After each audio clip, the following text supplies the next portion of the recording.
எப்பயுமே 2வது தாட்டி ஜெயிச்சதா வரலாறே கிடையாது.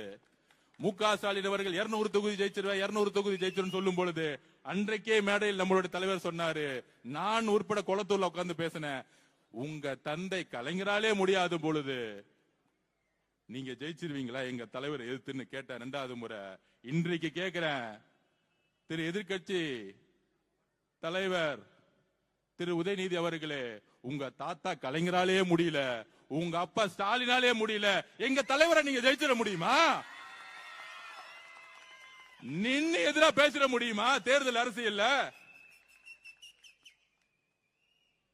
நம்ம கிட்ட கிளாஸ் எடுக்கிறாரு தேர்தல் அரசியலை பத்தி சட்டசபையில வந்து. அன்னைக்கு நான் எந்திரிக்கலான்னு இருந்தேன். அண்ணன் வரும்போதே சொல்லிட்டாரு, இன்னைக்கு ஒன்லி நம்பிக்கை வாக்கெடுப்பு தான், இன்னைக்கு நம்ம எல்லாம் பேச வேணாம், ஆல்ரெடி மெஜாரிட்டி 150 மேல போயிட்டு இருக்கு, அவங்க பேசினா பேசட்டும், பாவம் எலெக்ஷன் டைம்ல தான் பேச முடியல, இப்ப பேசட்டும், ரொம்ப அடி வாங்கியிருக்காங்க, அடிச்சா அழுவாங்கல்ல, அழுது கலந்துட்டு சட்டசபை விட்டு ஓடி போயிடுவாங்க, சொன்ன மாதிரியே பேசிட்டு ஓடி போயிட்டாங்க. இது நம்மள